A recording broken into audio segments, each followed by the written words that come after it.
Olá, irmãos, que a graça e a paz do Senhor Jesus Cristo esteja com todos. Vamos aqui mais um pouquinho agora dar continuidade aos nossos estudos. Nós estamos vendo aqui Mateus 24 e Mateus capítulo 25. Vamos ver agora versículo por versículo. Nós já falamos um pouquinho das divisões. Mateus 24, do 5 até o verso 31. Para quem que ele fala? Mateus 24, do 4 até o 31, ele fala para os judeus.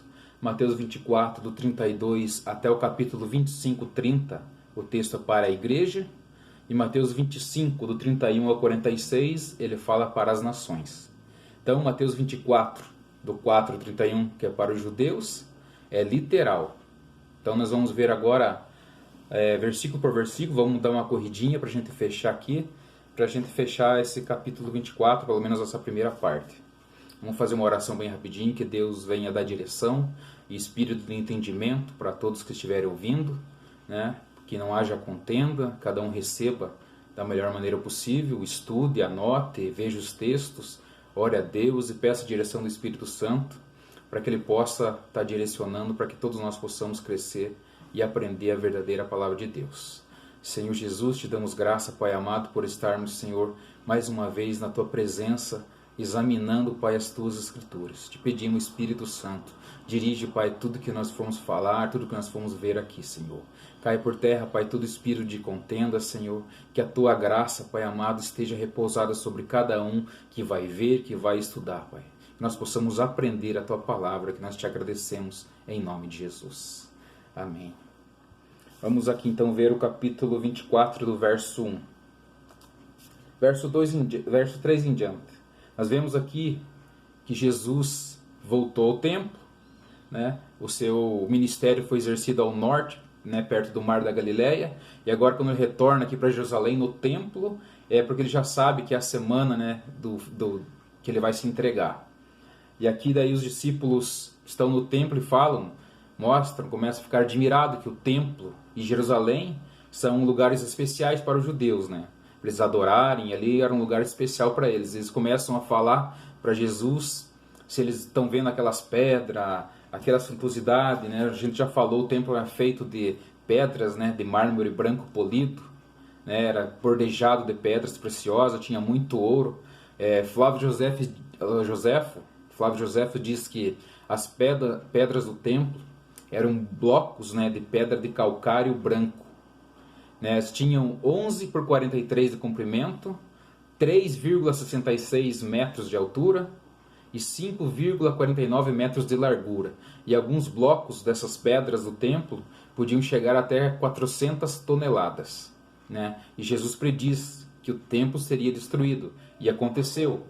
Tito, né, no ano 70 depois de Cristo, na invasão de Jerusalém, destruiu o templo, que o que restou hoje foi só ali parte, né, do Muro das Lamentações.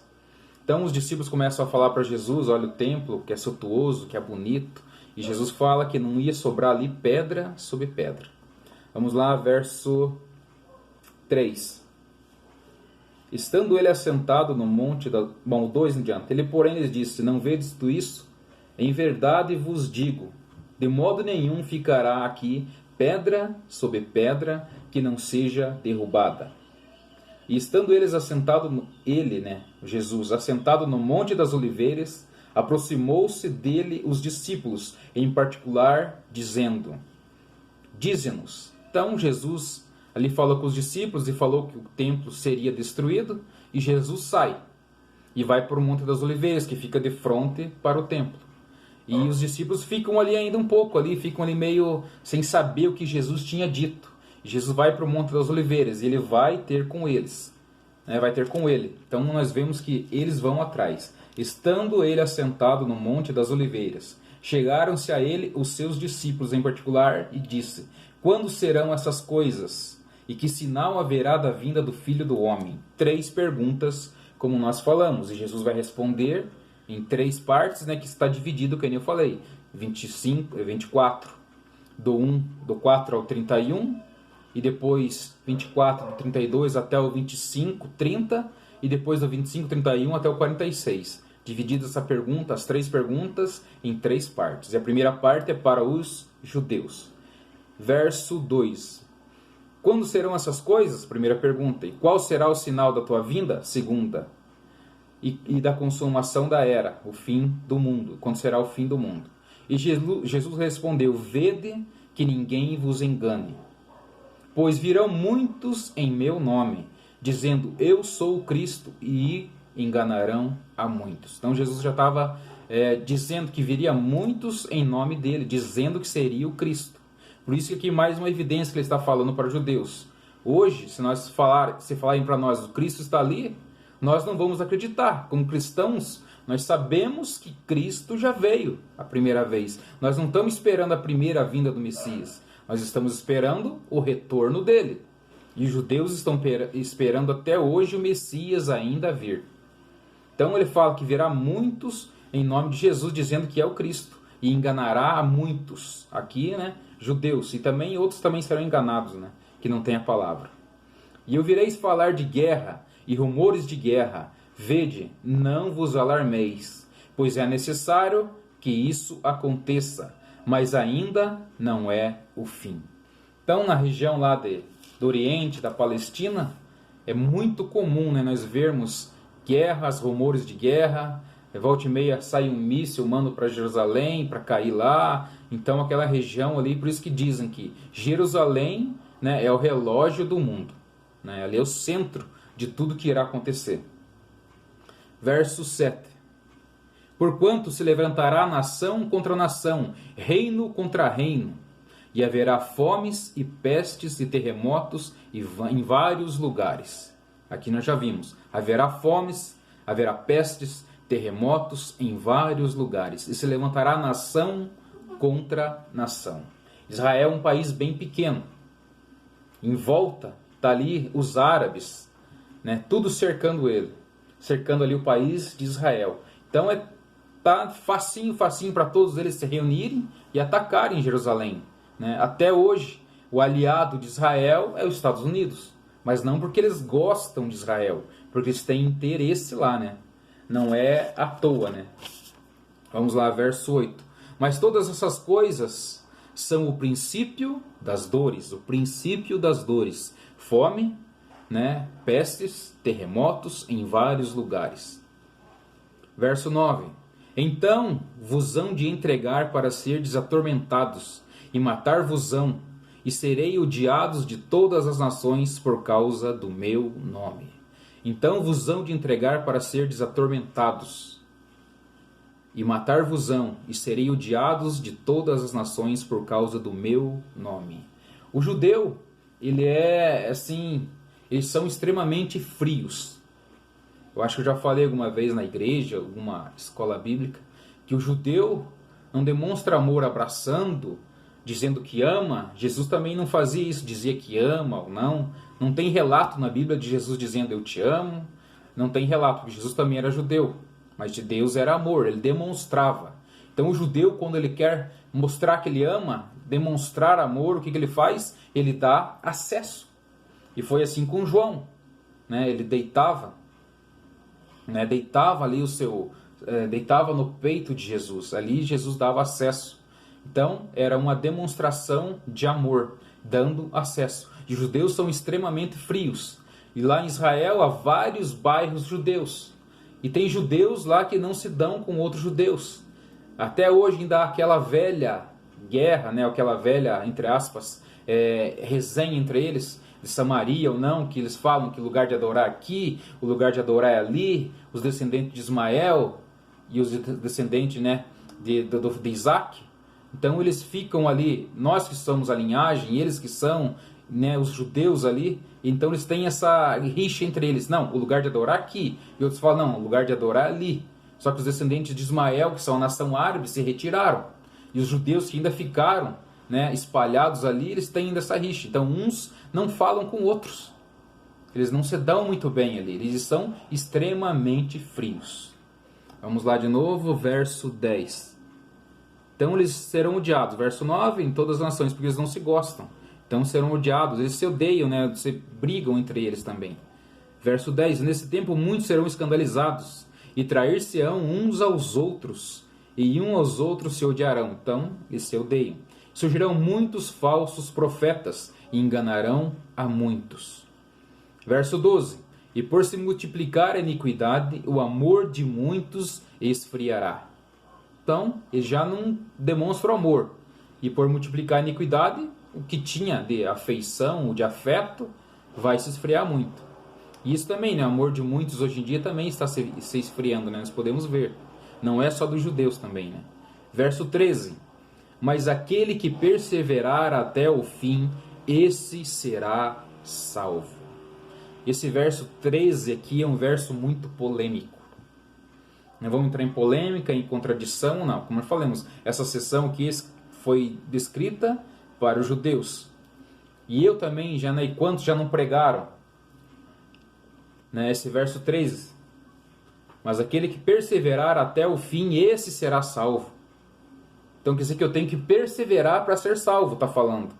Mas a palavra de Deus fala que a salvação é pela graça. Se eu perseverar, é um mérito meu. Eu fui salvo porque eu perseverei.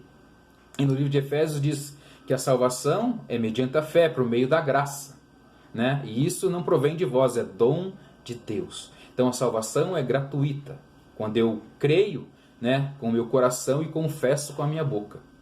Então isso aqui é uma polêmica, nós podemos falar mais para frente isso. Mas aqui está falando para os judeus. Mas aquele que perseverar até o fim será salvo. Não está falando aqui salvo do inferno. Será salvo o quê? De tudo que está acontecendo, das pestes que vai acontecer ali com eles, das pestes, do terremoto, da perseguição, de tudo que está acontecendo. Então, verso 3, aquele que perseverar. Aquele, porém, que perseverar até o fim, esse será salvo. Isso então é para os judeus e não quer dizer salvação livre do inferno. É salvo dessas coisas que Jesus estava falando, das pestes, do terremoto, da perseguição, do ódio que vai, né, estar ali entre eles, que vai estar correndo com eles, a perseguição com eles. Verso 14, esse evangelho do reino será pregado em todo o mundo em testemunho a todas as nações e então virá o fim. Isso aqui também é um versículo, um verso assim, também polêmico. E será pregado esse evangelho do reino. Então o evangelho do reino fala sobre recompensa. Então se eu sou recompensado, obviamente é recompensado por algo que eu fiz ou algo que eu mereci. Então recompensa não tem a ver com salvação. Salvação é um dom gratuito de Deus. E recompensa para o reino, então é recompensa porque eu fiz algo. E o que diz? Nós somos salvos pela graça de Deus, não pelas nossas obras, mas nós somos salvos para as boas obras. Então o evangelho do reino fala de recompensa. E mais uma observação aqui nesse verso. Né? Então será pregado por testemunho a todas as nações, e então virá o fim. O que nós vemos ou falamos? Enquanto o evangelho do reino não for pregado para todas as pessoas do mundo, aí é que virá o fim. Mas não é isso que está dizendo aqui na Bíblia. A palavra de Deus será pregado em todo o mundo, em todo o globo, em todo o planeta. Não para todo mundo, para todos. Para todo o mundo, não para todos. Não quer dizer que cada um tem que ouvir. Aqui está dizendo todo mundo, todas as nações. Por exemplo, vem alguém aqui, né, como já está sendo pregado já há mais de uma década, o Evangelho do Reino, que até então ninguém se falava, era só o Evangelho da Graça, da Salvação. Alguém vem aqui no Brasil e começou a pregar o Evangelho do Reino, então essa nação ouviu. Ah, mas muitos não ouviram, não quiseram ouvir. Não quer dizer que todos ouvirão, cada um, todos, cada pessoa do mundo ouvirá. Se a pessoa não quer ouvir, não quer dizer que vai amarrar ela, colocá-la numa cadeira e falar e pregar o evangelho do reino. Se ela quiser aceitar ou não, o problema é dela. Não quer dizer isso. Todas testemunho para todas as nações, para todo o mundo e não para todos. Não quer dizer que cada ser humano terá que ouvir o evangelho do reino. Né? Meditem bem nesse versículo e vejam bem. Para todas as nações não é que todos têm que ouvir, não é pregar para todos, cada um indivíduo assim. Nós sempre pensamos, né? Eu também li esses versículos e também achava, todo mundo vai ter que ouvir o evangelho do reino, senão não vai vir o fim. Mas aqueles que não quiserem ouvir, eles não vão ser obrigados a ser amarrados e a ouvir, né, empurrar a goela abaixo. Então quer dizer que nem todos ouvirão e nem todos também aqueles que ouviram aceitarão. Não quer dizer isso. Então quer dizer que testemunho para todo o mundo, todas as nações será pregado. Ainda há nações que não foi pregado esse evangelho do reino. Então falta essas nações para ouvirem o evangelho do reino. Não quer dizer que elas terão que aceitarem. Está bem? Vamos lá, verso 15. E quando, pois, virdes que a abominação da desolação de que falou o profeta Daniel está no lugar santo, quem lê, entenda. Então aqui está falando a abominação que falou o profeta Daniel. Está em pé no lugar santo. Eu falei que o templo é dividido em 3 partes. O átrio, o lugar santo e o santo dos santos. Então estará em pé ali o que? A estátua. Daniel 9:27. A estátua que o anticristo levantará de si mesmo. Essa estátua que terá vida, falará. Então a imagem do anticristo será colocada no meio do templo, um lugar santo, que está falando sobre isso. Verso 16. Então os que tiverem na Judéia fujam para os montes. Então aqui um texto claro que está falando até o verso 31 para os judeus. Quem estiver na Judéia, quem vai estar na Judéia é os judeus, a não ser que você esteja peregrinando lá e ficou. Daí se ficou, acate, né, a orientação de Jesus. Fuja da Judéia. Verso 17. E quem estiver sobre o telhado, não desça a tirar alguma coisa em sua casa. Os judeus, né, depois da perseguição, depois do Holocausto, né, do Holocausto lá nazista, eles aprenderam a juntar para si riquezas móveis, riquezas fáceis de carregar. Por exemplo, ouro, pedras preciosas. Tanto é que Israel lá é o maior centro do mundo de lapidação de pedras preciosas. Quando eu estive lá, nós pudemos entrar numa dessas fábricas. E lá não tinha guarda, não tinha ninguém com metralhadora para cuidar, não. Você podia entrar, você podia pedir para ver, pegar na mão aquelas pedras preciosíssimas, caríssimas. Então eles juntam para si isso, pedras preciosas. Por quê? Porque se vir a perseguição e eles tiverem que fugir, eles pegam suas pedras, pode ser um punhadinho, mas que vale milhões ou bilhões, põem no bolso e fogem. Então eles não se ligam assim tanto a bens materiais como casa, carro, assim, coisas passageiras, digamos assim. Eles se pregam a coisas móveis, bens móveis que eles possam pegar rapidamente e fugir. Então por isso que sei lá em Israel você não vê o judeu ele querer o carro mais caro, ou a casa, a mansão, tanto é que eles vivem bem, porque eles são prósperos. É o povo mais próspero do mundo. A prosperidade está na vida deles, porque eles seguem várias ordenanças, vários preceitos. Então eles vivem bem sim, mas eles não querem, digamos, o carro o mais caro, porque para eles isso aí não tem valor. Se eles tiverem que largar para trás carro, casa, o que for, eles pegam só esses bens móveis que eles podem carregar e levar rapidamente. E sair correndo. Vamos lá, verso 18. E quem estiver no campo não volte para trás para buscar as suas vestes. Mas ai das grávidas e das que amamentam naqueles dias. Ai das grávidas é literalmente, ai das grávidas. Como é que elas vão correr grávidas? Ou as que amamentam com crianças de colo, correr para o deserto, correr para onde for, fugir da Judéia. Ai delas. Verso 20. E orai para que a vossa fuga não aconteça no inverno e nem no sábado. No inverno por quê? Porque inverno em Israel, na parte do deserto lá, pode fazer até 50 graus negativos durante a noite. E até 50 ou mais durante o dia. É um calor escaldante. Por isso que lá no Êxodo, que ainda não tinha todo esse efeito estufa, Jesus ficava com a coluna de nuvem para aplacar o sol e a coluna de fogo para esquentar a noite, também para guiar eles. Então, por isso que diz, Orai para que a vossa fuga não aconteça no inverno, e nem no sábado. Porque nós já falamos, o sábado para os judeus eles guardam até hoje. É um dia especial, sagrado, santo para eles.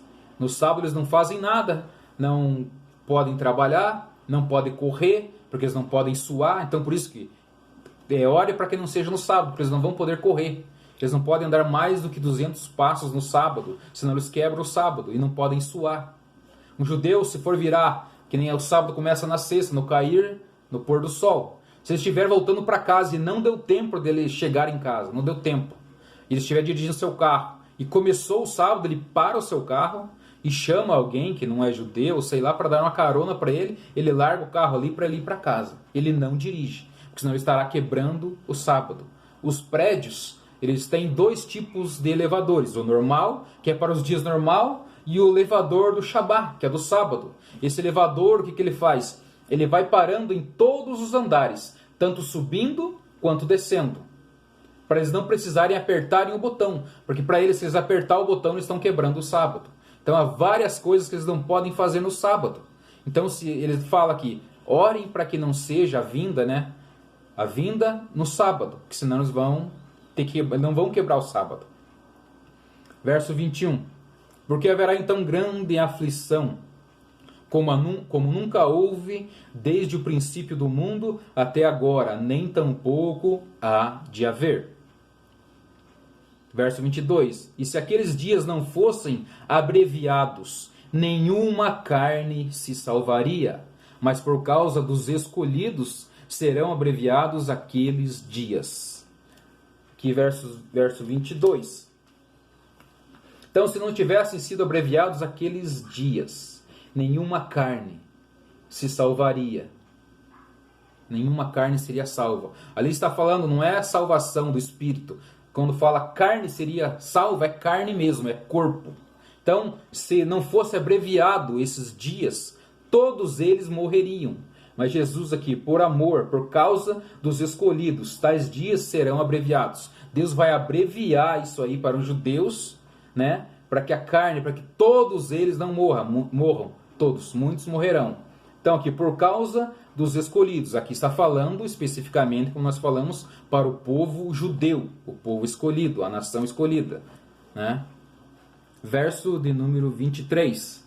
Então, se alguém vos disser, eis que o Cristo está aqui ou ali, não lhe deis crédito. Por quê? Porque eles estão esperando o Messias. Porque surgirão falsos cristos e falsos profetas, e farão tão grandes sinais e prodígios, que se possível fora, enganariam até os escolhidos. Aqui também, até os escolhidos, está falando aqui também, nesse verso, especificamente para os judeus, que é o povo escolhido. Então, que haveria muitos falsos cristos e falsos profetas. E eles, farão prodígios e sinais, e eles enganariam, se possível fora, enganariam e vão enganar muitos dos escolhidos.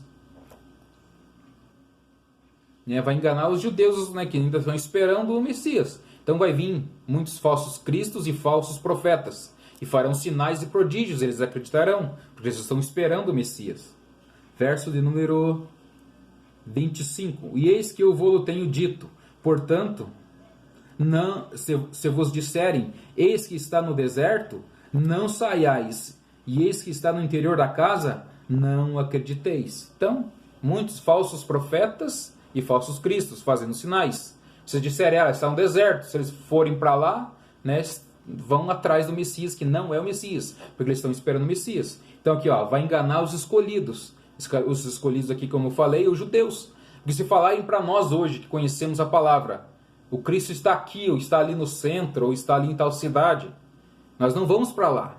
Nós sabemos, ou temos que saber, que o Cristo, a primeira vez, ele já veio.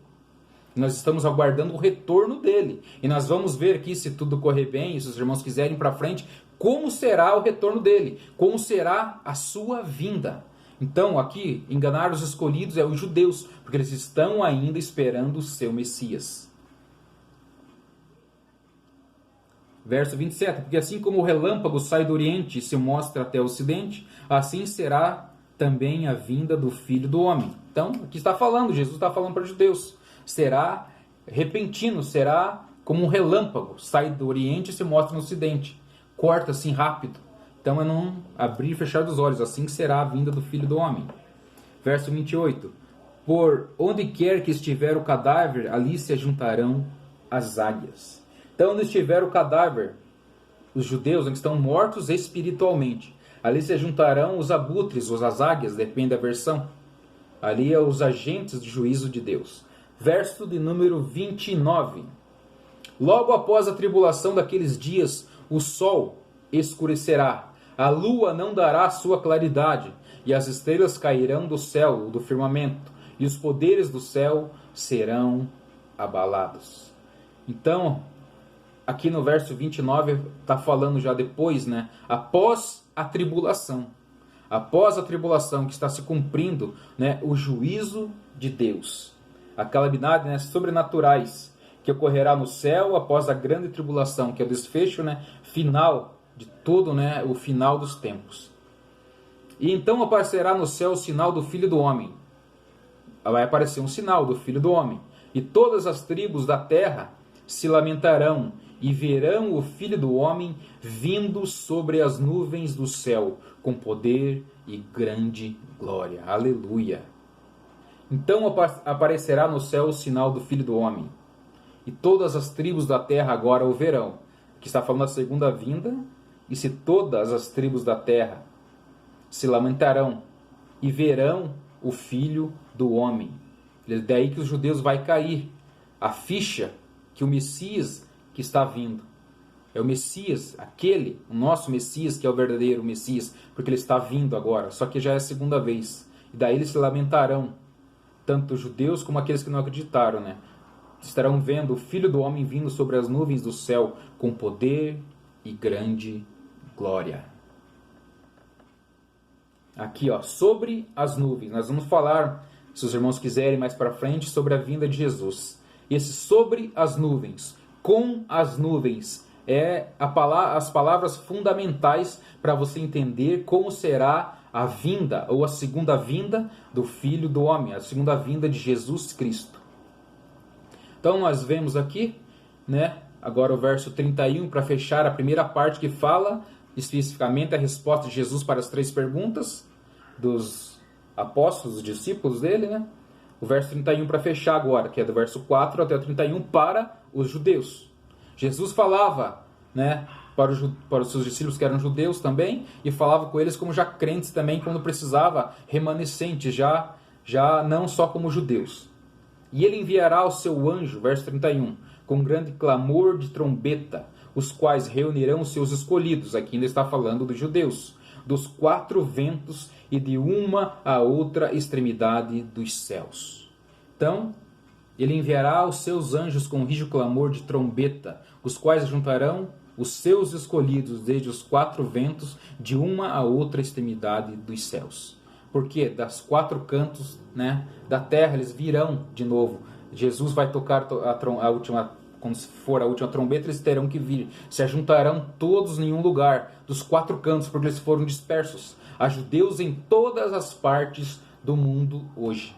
Em Israel hoje há 8 milhões, se eu não me engano, de judeus lá, morando lá, né? Então, é muito pouco pelo que tem espalhado, né, em todo o mundo. Então, a gente fechou aqui a primeira parte, né, do verso 4 do capítulo 24 até o 31, a resposta de Jesus para os discípulos das 3 perguntas. A primeira pergunta está respondida, que ele falou somente para o povo judeu, né, para os judeus, os escolhidos ali que ele fala. Então aqui nós fechamos a primeira parte. Espero que os irmãos, né, tenham assimilado, os irmãos leiam, peguem a Bíblia, se precisar voltem, vejam, analisem, estudem, orem, né? Eu não quero fazer polêmica, eu estou falando aquilo que eu estudei, que desceu no meu coração. Posso estar certo, posso estar errado, posso mudar de ideia depois, posso, mas por enquanto que, né, Jesus assentou no meu coração, o que eu venho estudando e vendo, né, por enquanto é nessa base. Depois, para frente, se os irmãos quiserem, nós vamos falar do verso 32, quando ele vai falar agora para a igreja, né, da figueira, dos dias de Noé, né, e vai falar como ele vem. Vamos falar então como ele vem. Como eu falei ali, que ele vem com as nuvens, vem sobre as nuvens. Sobre as nuvens, com as nuvens. Nuvens é uma palavra essencial para você entender como será a segunda vinda de Cristo. Que eu creio, no meu modo de ver, em duas partes, dois momentos. Como será o rapto, digamos assim, e o arrebatamento. Será em dois momentos. E a parte principal dessa palavra é sobre as nuvens. E depois nós podemos falar, se os irmãos quiserem mais para frente, sobre como será, quem serão os vencedores, quem serão aqueles que ficarão, quem será os 144 mil, quem serão aqueles que serão arrebatados. Como eu falei, a igreja será arrebatada? Sim e não. Nós vamos ver isso. Toda a igreja vai ser arrebatada? Sim e não. Vamos ver, dissecar isso. Nós temos que aprender, vamos falar também sobre quem são os vencedores. Porque no livro de Apocalipse, quando ele fala para as 7 igrejas, que denota e mostra os 7 tempos das igrejas, e que também se aplica para nós hoje. E ele sempre fala, ao que vencer. Ao que vencer, darei isso. Então, ao que vencer, então terá uma recompensa. Ele venceu porque ele fez algo. Não quer dizer que salvação. A salvação, você não faz nada para ser salvo. Você tem que crer e confessar. Receber ao Senhor Jesus. Então, eu quero indicar aqui um livro para os irmãos, para começarem a aprenderem ou terem uma base. Também esse livro fala e disseca também bem certinho o capítulo 24 de Mateus e o capítulo 25. Que são 2 capítulos que são escatológicos. Aqui ele vai falar das parábolas e também ele vai falar das divisões bem certinho aqui do capítulo 24, para quem Jesus fala ou não.